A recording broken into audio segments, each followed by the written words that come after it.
ইসলামের শত্রুটা কি? শিকড় কাটা। এর পরবর্তীতে যখন ইসলামের বিজয় আসলো তখন কাফের মুশরিকরা নিজেদের পরিচয় দিতে ভয় পেত। তারা আবু জাহেলের বংশের, কুরাইশ বংশের অনেক যারা বাটপার ছিল তারা নিজেদের পরিচয় দিতেও ভয় পেত যে আমরা আবু জাহেলের দলের লোক। কারণ আল্লাহ তাদেরকে আবতার করে দিয়েছে। কি করে দিয়েছে? আবতার। ওই কায়দা আজকের সমাজে তাকান, যারা কোরআনের বিরোধিতা করেছে, ইসলামের বিরোধিতা করেছে, আলেম ওলামাদেরকে জেলের কুষ্ঠবন্দি করে রেখেছে, তাদেরকে ফাঁসির কাষ্ঠে ঝুলিয়েছে, আজকে তারা আবতার হয়ে গেছে। কথা বলেন ঠিক কিনা? আজকে তাদের নাম নেওয়ার মতো কোনো লোক খুঁজে পাওয়া যায় না। মুসলমানদের জাতীয় শক্তির এক নম্বর ভিত্তি হচ্ছে তাকওয়া। এক নম্বর ভিত্তি কি? তাকওয়া। মুসলমানদের জাতীয় শক্তির দুই নম্বর ভিত্তি হচ্ছে ঐক্য। কি? ঐক্য।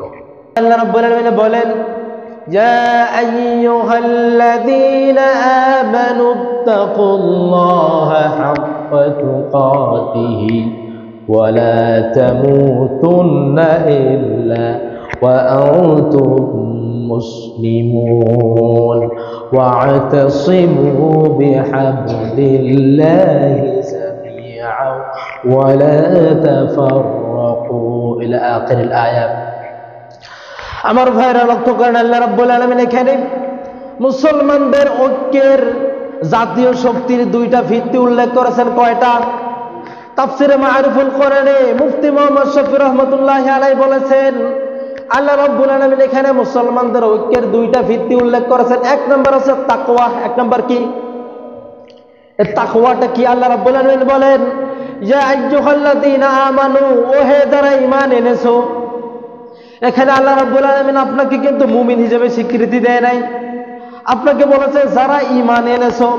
আপনি কোরআনুল কারীমের ভিতরে যেখানে ইয়া আইয়ুহাল্লাযীনা আমানু পাবেন সেখানে তিনটি কথা উজ্জ্ব আছে। কয়টা? তিনটা।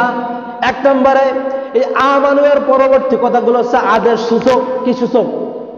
আদেশ সূচক, মানে এটা আপনাকে অবশ্যই মানতে হবে। দুই নম্বর কথা হচ্ছে আমানু এর পরবর্তীতে একটি কথা উজ্জ্ব আছে, সেটা হচ্ছে ওহে যারা ঈমান এনেছো, তোমরা যদি ঈমানের দাবি পূরণ করতে চাও। এখন আমরা আরবিতে বিসমিল্লাহর অর্থ করি, বিসমিল্লাহির রহমানির রহিম, পরম করুণাময় অসীম দয়ালু আল্লাহর নামে শুরু করতেছি। এখানে কিন্তু শুরু করতেছি আর আরবি নাই, আছে? নাই। কিন্তু আমরা অর্থ করার সময়টা মিলাইয়া পড়ি যে পরম করুণাময় অসীম দয়ালু আল্লাহর নামে শুরু করতেছি। তেমনি আল্লাহ রাব্বুল আলামিন কোরআনুল কারীমের ভিতরে যেখানে ইয়া আইয়ুহাল্লাযীনা আমানু বলেছেন সেখানে একটি কথা উজ্জ্ব আছে, যারা ঈমান এনেছো তোমরা যদি ঈমানের দাবি পূরণ করতে চাও তাহলে পরবর্তী কথাগুলোর উপরে আমল করো। এটা দুই নাম্বার। তিন নাম্বার হচ্ছে ইয়া আইয়ুহাল্লাযীনা আমানুর পরবর্তী কথাগুলোকে যদি আপনি আদেশ সূচক হিসেবে না মেনে আপনি নীতিবাক্য হিসেবে মানেন যে আল্লাহ বলছে আমি যা ইচ্ছা করলাম করলাম, না করলাম নাই, তাহলে আল্লাহ এখানে হচ্ছে আপনার ইমানদার, যে আপনার চেতনা যে মনের ভিতরে আছে যে আপনি ইমানদার, কিন্তু আল্লাহর খাতায় আপনি ইমানদার না। দেখেন, আপনি যখন আপনার সন্তানকে স্কুলে ভর্তি করান, পাশে স্কুল না, স্কুলে ভর্তি করালে কি আপনার সন্তানকে তারা সার্টিফিকেট ধরাই দেয়? দেন? দেয় না। পরীক্ষা দিয়ে ভালো একটা ফলাফল অর্জন করতে পারলেই আপনাকে একটা সার্টিফিকেট, আপনার সন্তানকে তারা একটা সার্টিফিকেট দিবে, নচেত সার্টিফিকেট দিবে না। আপনি দেখেন এখানে চরমনায়ের মুরিদরা থাকতে পারেন, আপনি যখন আপনার পীরের কাছে মুরিদ হতে চান, পীর আপনাকে কিছু সবক দেয় কি দেয় না? দেয় না? কেউ চরমনায়ের আছেন এখানে? সবক দেয় কি দেয় না? এই পীরের সবকগুলোর উপরে যখন আপনি আমল করতে পারবেন তখন এই পীর আপনাকে তার মুরিদ হিসেবে আপনাকে স্বীকৃতি দিবে। এর আগে দিবে কি? দিবে না। তেমন আল্লাহ রাব্বুল আলামিন কোরআনুল কারীমের ভিতরে যে আইয়ুহাল্লাযীনা আমানু বলে সবক দিয়েছেন 89টা। কয়টা? জোরে বলেন। 89টা। বান্দা যখন এই 89টি সবকের উপরে আমল করতে পারবে তখন এই মুমিন হতে পারবে, এর পূর্বে নয়। বুঝাতে পেরেছি? দেখেন আল্লাহ রাব্বুল আলামিন বলেছেন, ওহে যারা ঈমান এনেছো তোমরা যদি ঈমানের দাবি পূরণ করতে চাও, ইত্তাকুল্লাহ, আল্লাহকে ভয় করো। কাকে ভয় করতে হবে? কোন জেলকে, জরিমানা, বোমা, মামলা, হামলা ভয় করতে হবে কাকে? আল্লাহকে। ইত্তাকুল্লাহ। দেখেন আল্লাহ এটা বলে শেষ করে নাই, আল্লাহ বলছে হাক্কা তুকাতি, হক আদায় করে আমাকে ভয় করতে হবে। দেখেন গভীর মনোযোগ, আল্লাহ রাব্বুল আলামিন কোরআন কারীমের ভিতরে বললেন যে মুসলমানদের ঐক্যের যে 1 নম্বর ভিত্তিটা হবে সেটা হবে কি? আল্লাহর ভয়। তাকওয়া শব্দের অর্থ হচ্ছে বিরত থাকা, কোনো কিছু থেকে নিজেকে বাঁচিয়ে রাখা, আল্লাহর ভয়, আল্লাহর আযাবের ভয় ইত্যাদি। দেখেন তাকওয়াটা কি, মুত্তাকি কারা? আল্লাহ রাব্বুল আলামিন বলেন আল্লাযীনা ইউমিনুনা বিল গায়বি ওয়া ইউকিমুনাস সালাতা ওয়া মিম্মা রাযাকনাহুম ينفقون والذين يؤمنون بما أنزل إليك وما أنزل من قبلك وبالآخرة هم يوقنون الله أكبر ذلك الكتاب لا ريب فيه هدى للمتقين আমি আল্লাহ রাব্বুল আলামিন আপনাদের যে কিতাব দিয়েছে কিতাবের ভিতরে কোনো ভুল নাই, কোনো সন্দেহ নাই। হুদাল লিল মুত্তাকিন, এটা মুত্তাকিদের জন্য, পথ প্রদর্শকদের জন্য। আল্লাহ রাব্বুল আলামিন দেখেন পরবর্তীতে মুত্তাকিদের বর্ণনা করতে সংক্ষেপে বলছি। আল্লাহ বলছে আল্লাযীনা ইউমিনুনা বিল গায়ব, যারা মুত্তাকি হবে তাদের 1 নাম্বার বৈশিষ্ট্য হচ্ছে তারা অদৃশ্যের প্রতি বিশ্বাস স্থাপন করবে। কিসের প্রতি? অদৃশ্যের প্রতি, যা মানব চক্ষু দিয়ে দেখা যায় না। জান্নাত জাহান্নাম থেকে শুরু করে আমাদের রব পর্যন্ত, এগুলো ইউমিনুনা বিল গায়ব, মানে যেটা দেখা যায় না মানব চক্ষু দিয়ে, আমরা যা দেখতে পারি না, এটার উপর বিশ্বাস স্থাপন করা, এটা হচ্ছে 1 নম্বর মুত্তাকির বৈশিষ্ট্য। ওয়া ইয়াকিমুনাস সালাহ, 2 নম্বর হচ্ছে তারা নামাজ কায়েম করবে। ওয়া মিম্মা রাযাকনাহুম ইউনফিকুন, 3 নম্বর বৈশিষ্ট্য হচ্ছে আমি তাদেরকে যে রিজিক দিয়েছি তারা সেখান থেকে দান করবে।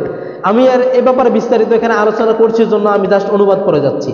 এরপর 4 নম্বর বৈশিষ্ট্য হচ্ছে আল্লাযীনা ইউমিনুনা বিমা উনজিলা ইলাইকা ওয়া মা উনজিলা মিন ক্বাবলিক, হে নবী আপনার উপরে যে কিতাব নাজিল করা হয়েছে, আপনার পূর্ববর্তীদের উপর যে কিতাব নাজিল, নবীদের উপর যে কিতাব নাজিল করা হয়েছে তাদের উপর তারা বিশ্বাস স্থাপন করবে। ওয়া বিল আখিরাতি হুম ইউকিনুন, এবং যারা আখিরাতের প্রতি বিশ্বাস স্থাপন করবে। এখানে আমরা কয়টা বৈশিষ্ট্য পেলাম? এখানে আপনি মিলান তো, আপনার ভিতরে 6টি বৈশিষ্ট্য আছে না নাই? 6টি বৈশিষ্ট্য যদি থাকে তাহলে বুঝতে হবে আপনি মুত্তাকি হতে পেরেছেন, নচেত আপনি এখন মুত্তাকি হতে পারেন নাই। দেখেন তাফসিরে মাআরিফুল কোরআনে মুফতি মুহাম্মদ শাফি রাহমাতুল্লাহি আলাইহি এই তাকওয়ার, এই মুত্তাকিদের স্তর উল্লেখ করেছেন 3টা। কয়টা? এর মধ্যে তাকওয়ার যে সর্বনিম্ন স্তর যিনি উল্লেখ করেছেন সেটা হচ্ছে যে নিজেকে শিরিক এবং কুফর থেকে বাঁচিয়ে রাখা। এটা হচ্ছে তাকওয়ার সর্বনিম্ন স্তর। সর্বনিম্ন স্তর কি? শিরিক এবং কুফর থেকে নিজেকে বাঁচিয়ে রাখা, এটা তাকওয়ার সর্বনিম্ন স্তর। তাকওয়ার 2 নম্বর স্তর যে মুফতি মুহাম্মদ শফি রাহমাতুল্লাহি আলাইহি উল্লেখ করেছেন সেটা হচ্ছে যে আল্লাহ তার রাসূল যে কাজগুলো অপছন্দ করে সেই কাজগুলো থেকে নিজেকে বাঁচিয়ে রাখা, এটা হচ্ছে তাকওয়ার 2 নম্বর স্তর।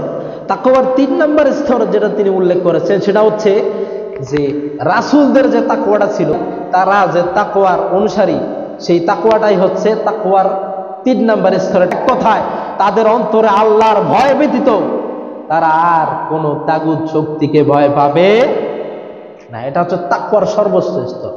তাহলে আল্লাহ রাব্বুল আলামিন কি বললেন? যে আইয়ুহাল্লাযীনা আমানু, ওহে যারা ঈমান এনেছো, ইত্তাকুল্লাহ, আমি আল্লাহকে ভয় করো, হাক্কা তুকাতি, হক আদায় করে। কি আদায় করে ভয় করতে বলছে? হক আদায় করে। এখন প্রশ্ন আসতে পারে, হুজুর এই হাক্কা তুকাতি আবার কি? তাকওয়ার হক আবার কি? বান্দা যখন আল্লাহ রাব্বুল আলামিনের ইবাদত করবে, সেই ইবাদত করবে আল্লাহর সন্তুষ্টির জন্য।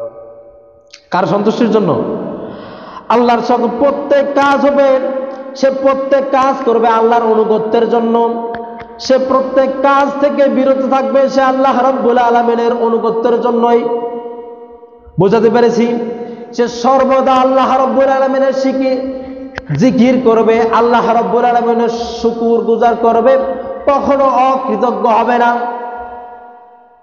এটা হাক্কা তুকাতি এর একটা ব্যাখ্যা। তাফসীরে মাআরিফুল কোরআনের ভিতরে আপনি এটা পাবেন। তাকওয়ার যে আরেকটা হক হাক্কা তুকাতি তিনি যে উল্লেখ করেছেন মুফতি মুহাম্মদ শফি রাহমাতুল্লাহি আলাইহি, তিনি একটা আয়াত নিয়েছেন যে ওয়াত্তাকুল্লাহা মাস্তাতা'তুম, তোমরা আল্লাহকে সাধ্য অনুযায়ী ভয় করো। কি অনুযায়ী? সাধ্য অনুযায়ী। তিনি এখানে তাফসির ইবনে কাসিরের ভিতরে অনেক একজন মুফাসসির লিখেছেন যে এই আয়াত দ্বারা মানে ওয়াত্তাকুল্লাহ হাক্কা তুকাতে আয়াতকে রহিত করা হয়েছে, কিন্তু অনেক মুফাসসিরুল ইকরাম বলেছেন যে না, রহিত করা হয় নাই, বরং এই বিধানকে একটু সহজ করার জন্য আল্লাহ রাব্বুল আলামিন বলেছেন ওয়াত্তাকুল্লাহ মাস্তাতা'তুম, তোমরা সাধ্যমতো আমি আল্লাহকে ভয় করো। এখন দেখেন, আপনি আপনার তাকওয়ার যত গিয়ার আছে ফার্স্ট টু লাস্ট আপনি গিয়ার ঠেকাই দেয়া আপনার সর্বোচ্চ চেষ্টা করে আপনি নিজেকে অন্যায় অশ্লীল কাজ থেকে বিরত রাখার চেষ্টা করেও যদি ভুল বশত কোনো অন্যায় কোনো গুনাহ আপনার দ্বারা হয়ে যায়, এটা তাকওয়ার পরিপন্থী হবে না। সুবহানাল্লাহ। ইসলামটাকে কত সহজ করে আল্লাহ রাব্বুল আলামিন আমাদের জন্য উপস্থাপন করেছেন, তাই না? আমার ভাইরা, এখন দেখেন তো আল্লাহ রাব্বুল আলামিন ঐক্যবদ্ধ হওয়ার আগে তাকওয়ার কথা বলেছেন কি বলেন নাই? কারণ আমরা ঐক্যবদ্ধ হব কার কাছে, আমরা কোন নেতার অনুসরণ করব, এটা জানার দরকার আছে না নাই? আমরা যে দুনিয়ায় আল্লাহ রাব্বুল আলামিনকে আমাদের যে জীবনটা দিয়েছে, ছোট্ট জীবন, আমরা দুনিয়ায় যত কাজকর্ম করতেছি সব আখিরাত মুখী। দুনিয়া আপনি কিচ্ছু পাবেন না, চোখ বন্ধ করলে সব শেষ, কিন্তু মৃত্যুর পরে একটা অনন্ত জীবন আপনার জন্য অপেক্ষা করতেছে। চিল্লা এখন ঠিক কিনা? যে জীবনের কোনো শুরু আছে কিন্তু শেষ নাই। কিন্তু আমরা মুসলমান এই দুনিয়ার ছোট্ট জীবন পেয়ে, আমরা ক্ষমতা পেয়ে কাকে হত্যা করব, কোন মাহফিল বন্ধ করব, হ্যাঁ মসজিদে আযান দিতে বাধা দেব, এগুলো নিয়ে আমরা মেতে আছি দুনিয়ার সামান্য এই ক্ষমতা পেয়ে। চিল্লা এখন ঠিক কিনা? বুঝা থাকলে বলেন তো মুসলমান ভাইরা, সার্বভৌমত্বের মালিক কে? কোন মানুষ কি সার্বভৌমত্বের মালিক? আন্দাল কুওয়াতা লিল্লাহি জামিআ, সার্বভৌমত্বের মালিক আল্লাহ রাব্বুল আলামিন। আল্লাহ যাকে ক্ষমতা দেন, ইচ্ছা করলে তার কাছ থেকে ক্ষমতা কেড়ে নিতে পারে কি পারে না? আপনারা ইতিহাস লক্ষ্য করলে দেখবেন, যারা ইসলামের বিরুদ্ধে অবস্থান নিয়েছিল, যত বড় লিডার হোক না কেন, আল্লাহ রাব্বুল আলামিন অপমানের সহিত তাদের ক্ষমতা থেকে বিতাড়িত করছে, কি করে নাই? তার বাস্তব প্রমাণ 24-এর গণ অভ্যুত্থান। কথা বলেন ঠিক কিনা?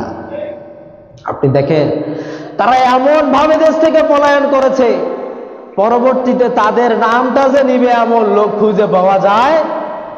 তারা ক্ষমতা পেয়ে নিজামকে ফাঁসির কাছে ঝুলিয়ে মনে করেছে যে ইসলাম মনে হয় বাংলাদেশ থেকে শেষ হয়ে গেল। আল্লাহ সাইদিকে ফাঁসি দিয়ে মনে করেছে মনে হয় আর ইসলামের দাওয়াত দেওয়ার মতো কোনো লোক খুঁজে পাওয়া যাবে না। তারা আমির হামজা সহ মামুনুল হক সহ যত আলেমকে বন্দি করেছে, তারা বন্দি করে ভাবছে যে ইসলামের দাওয়াত মনে হয় বাংলাদেশ থেকে বন্ধ হয়ে যাবে। কথা বলছেন না কেন? সেই বিশ্বনবীর যুগে লক্ষ্য করেন, বিশ্বনবী জন্মগ্রহণ করেন। বিশ্বনবীর জন্মের পূর্বে তিনি তার পিতাকে হারিয়েছেন। 6 বছর বয়সে তার মাতাকে হারিয়েছেন, দাদাকে হারিয়েছেন। চাচারাও বিশ্বনবীর বিরোধিতা করত। আমি সংক্ষেপে বলতেছি, বিশ্বনবীকে বিরোধিতা করতে এমন বিশ্বনবীর যে সন্তান জন্ম হয়েছিল, পুত্র সন্তান, তাও কিছুদিন পরে মৃত্যুবরণ করেছে। বিশ্বনবীর পুত্র সন্তানও নাই। কাফের মুশরিকরা বিশাল খুশি যে ইসলাম মনে হয় শেষ, মুহাম্মদের নাম নেওয়ার মতো আর কেউ থাকবে না। তারা বিশাল খুশি যে মুহাম্মদের নাম নেওয়ার মতো কেউ থাকবে না, কারণ তার পিতাও নাই, মাতাও নাই, তার সন্তানও নাই, চাচারাও দেখতে পারে না। তার মনে হয় নাম নেয়ার মতো কেউ থাকবে না। এরা বিশাল খুশি। আল্লাহ রাব্বুল আলামিন আয়াত নাযিল করলে, জানাল মুহাম্মদ তোমার কোনো ভয় নাই, ইন্না আ'তাইনাকাল কাউসার, আমি আল্লাহ রাব্বুল আলামিন তোমাকে কাউসার দান করেছি। আমার ভাইয়ারা, আমরা শুধু নামাজের মধ্যে সূরাতুল কাউসার পড়ি, কিন্তু এর ভিতরে কত কথা লুকায়িত আছে আমরা এটা জানি না। আমি সংক্ষেপে একটু টাচ দিয়ে যাচ্ছি। কাফের মুশরিকরা যখন বিশ্বনবীকে বলল এই মুহাম্মদ মনে হয় শিকড় কাটায়ের বংশ নাই, এই মুহাম্মদের নাম নেওয়ার মতো কেউ থাকবে না, তখন আল্লাহ রাব্বুল আলামিন বললেন বিশ্বনবী ভয় নাই, আ'তাইনাকাল কাউসার, আমি আল্লাহ রাব্বুল আলামিন আপনাকে কাউসার দান করেছি। এই কাউসার বলতে উভয় জাহানের কল্যাণ। কাউসার বলতে কি? উভয় জাহানের কল্যাণ। এই কাউসার বলতে বিশ্বনবীর উপরে যে কোরআনুল কারীম নাজিল করা হয়েছে, কাউসার বলতে কোরআনুল কারীম, কাউসার বলতে খাদিজা রাদিয়াল্লাহু তাআলা আনহা, কাউসার বলতে আয়েশা সিদ্দিকা রাদিয়াল্লাহু তাআলা আনহা, কাউসার বলতে বিশ্বনবীকে আল্লাহ রাব্বুল আলামিন যে ক্ষমতার অধিকারী করেছেন, কাউসার বলতে সেই দুনিয়ার ক্ষমতা।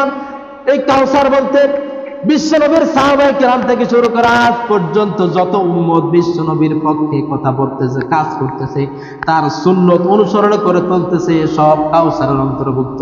সুবহানাল্লাহ। তারা বিশ্বনবীকে শিকড় কাটা আফতার বলে গালি দিয়েছে, কিন্তু আল্লাহ বলছেন আপনি আফতার না, আপনি কাউসার, আমি আপনাকে কাউসার দান করেছি। এরপরে আল্লাহ রাব্বুল আলামিন সংক্ষেপে বলছে, আল্লাহ বললেন ফাসাল্লি লিরাব্বিকা ওয়ানহার, আপনি সে আল্লাহ রাব্বুল আলামিনের শুকরিয়ায় নামাজ পড়েন এবং কুরবানি দেন। কোরআনুল কারীমের ভিতরে একটি জায়গায় শুধু আল্লাহ বিশ্বনবীকে নামাজ পড়তে বলেছেন। আমি সংক্ষেপে বিস্তারিত আর যাচ্ছি না। এরপর আল্লাহ রাব্বুল আলামিন বলেন ইন্না শানিআকা হুয়াল আবতার, নিশ্চয় আপনার যারা শত্রুতা করছে এবং ভবিষ্যতে উম্মতের যারা শত্রুতা করবে তারা সকলে শিকড় কাটা। সকলে কি? আফতার মানে শিকড় কাটা, নির্বংশ, যাদের নাম নেয়ার মতো কেউ থাকবে না। কাফের মুশরিকেরা বিশ্বনবীকে আফতার বলে গালি দিয়েছে। এই কোরআনুল কারীমের দাওয়াত দেওয়ার জন্য বিশ্বনবীকে যারা কত নির্যাতন করেছে তার ঠিক নাই। তার পরিকল্পনা করেছে মুহাম্মদকে ধ্বংস করলে মনে হয় ইসলাম ধ্বংস হয়ে যাবে। তেমনি সেই কাফেরদের নাতিপুতে আজকে বাংলাদেশে আছে না নাই? তারা চিন্তা ভাবনা করেছে আলেম ওলামাদেরকে বন্ধ করলে মনে হয় ইসলাম চিরতরে বিদায় নিয়ে নেবে, কিন্তু না। আল্লাহ বলে ইন্না শানিআকা হুয়াল আবতার, যারা শত্রু আছে তারা সব শিকড় কাটা। ইসলামের শত্রুরা কি? শিকড় কাটা। এর পরবর্তীতে যখন ইসলামের বিজয় আসলো তখন তার কাফের মুশরিকরা নিজেদের পরিচয় দিতে ভয় পেত। তারা আবু জাহেলের বংশের, কুরাইশ বংশের অনেক যারা বাটপার ছিল তারা নিজেদের পরিচয় দিতেও ভয় পাইতো যে আমরা আবু জাহেলের দলের লোক, ঠিক কিনা? কারণ আল্লাহ তাদেরকে আফতার করে দিয়েছে। কি করে দিয়েছে? আফতার। ওই কায়দা আজকের সমাজে তাকান, যারা কোরআনের বিরোধিতা করেছে, ইসলামের বিরোধিতা করেছে, আরব ওলামাদেরকে জেলের কুষ্ঠে বন্দী করে রেখেছে, তাদেরকে ফাঁসির কাস্টে ঝুলিয়েছে, আজকে তারা আফতার হয়ে গেছে। কথা বলেন ঠিক কিনা?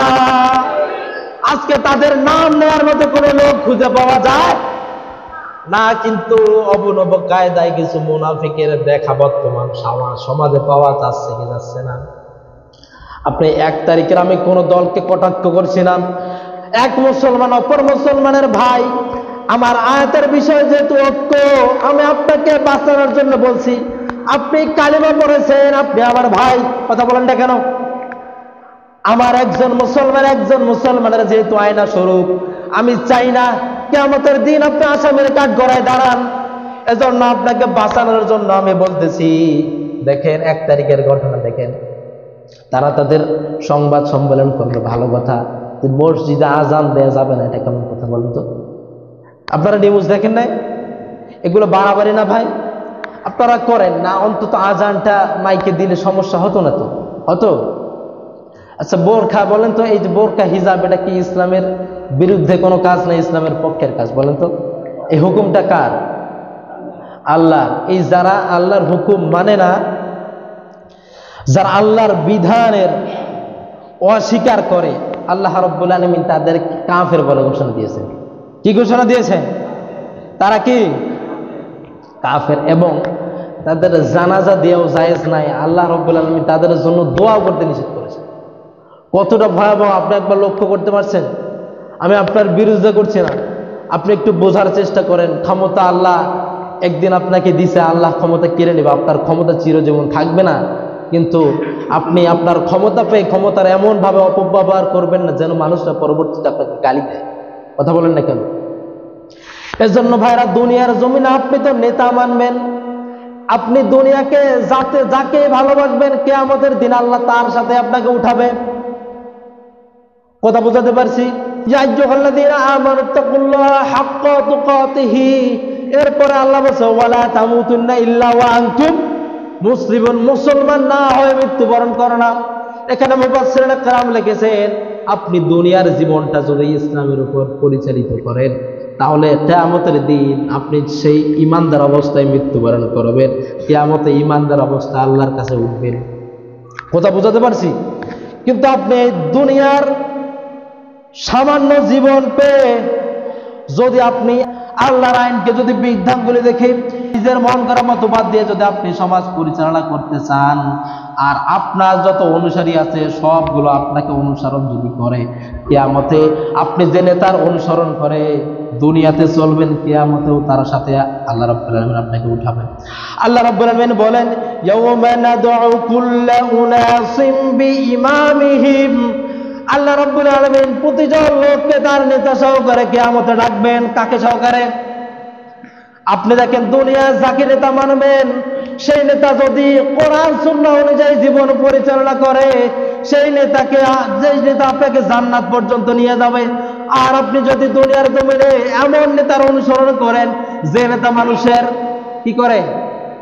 হক মেরে খায়, যে নেতা পর্দার বিরুদ্ধে কথা বলে, যে নেতা আযান দিতে নিষেধ প্রদান করে, আপনি সেই নেতার অনুসরণ করে যদি দুইটা চোখ বন্ধ করে কবরে যান, আল্লাহর কাছে কিয়ামতের দিন আল্লাহ যেদিন আপনাকে আপনার নেতা সহকারে ডাকবে, আপনার নেতার চরিত্র আল্লাহ যদি দেখে এরকম ডিপজল মার্কা, তাহলে আপনার সেদিন কি অবস্থা হবে একটু চিন্তা করছেন?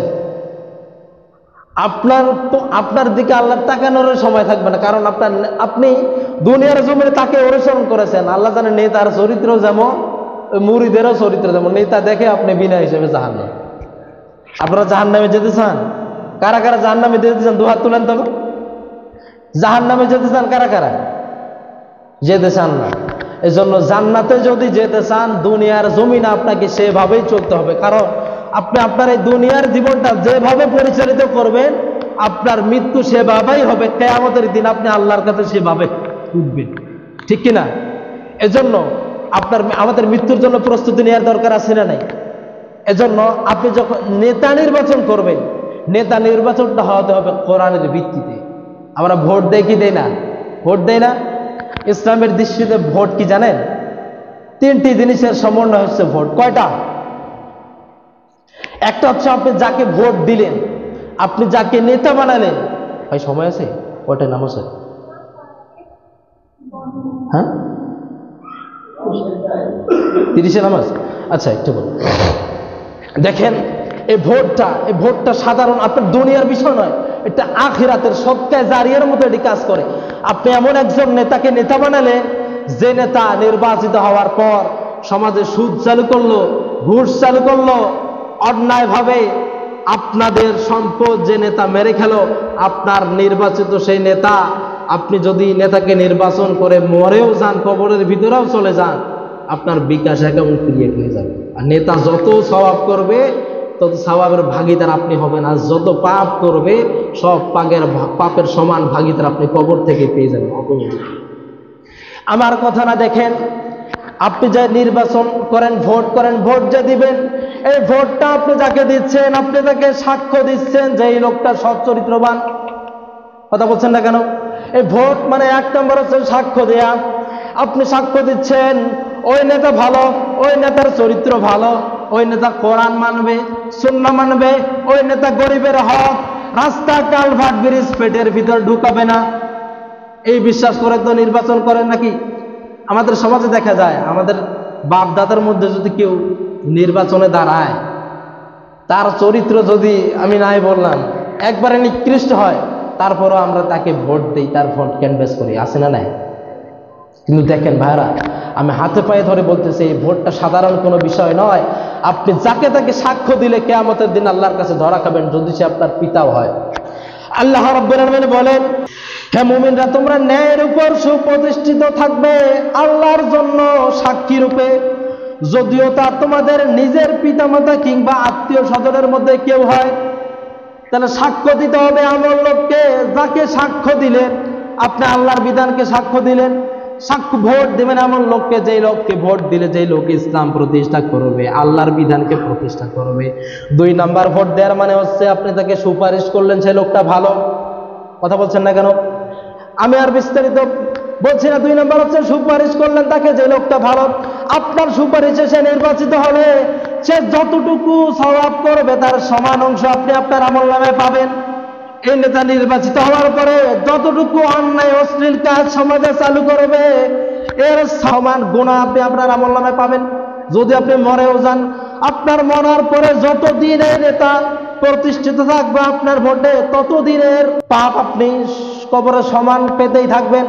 3 নম্বর হচ্ছে আপনি যাকে নির্বাচিত করলেন, আপনি তাকে প্রতিনিধিত্ব দিলেন, সেই প্রতিনিধি এসে যদি আল্লাহর আইন বা অন্য কারো আইন প্রতিষ্ঠা করে, বললাম যে পাপ করলে সমান পাপের অংশীদার আপনি হবেন। যদি সমাজে ইসলামকে প্রতিষ্ঠা করে, কোরআনকে প্রতিষ্ঠা করে, কোরআন দিয়ে রাষ্ট্র পরিচালনা করে, তাহলে সেই নেতার যে সওয়াব করবে সেই সমান সওয়াব আপনারাও পাবেন। কথা বুঝাতে পেরেছি? সময় যেহেতু হয়ে গেছে, আমি আর বেশি আলোচনায় দীর্ঘ করব না, তবে একটাই অনুরোধ, আপনারা 54 বছরের বাংলাদেশে অনেককে রাষ্ট্র ক্ষমতা দিয়ে দেখছেন কি দেখেন নাই? সবাই রাষ্ট্র পরিচালনা করেছে। আমরা এবার দেখতে চাই ইসলাম দিয়ে রাষ্ট্র পরিচালনা করলে রাষ্ট্রটা কত সুন্দর হয়। দেখতে চাই কারা কারা? দেখি লিল্লাহি তাকবীর, লিল্লাহি তাকবীর। পিছনের ভাইরা মনে হয় দেখতে চায় না। আপনারা দেখতে চান না?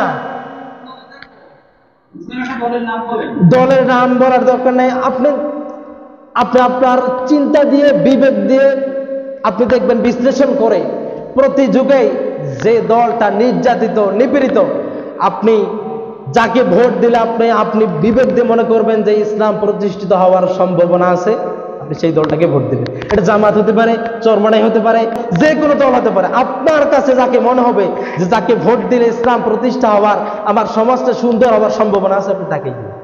বুঝাতে পেরেছি? আল্লাহ রাব্বুল আলামিন আমাদেরকে তৌফিক দান করুন। সকলে বলে আমিন।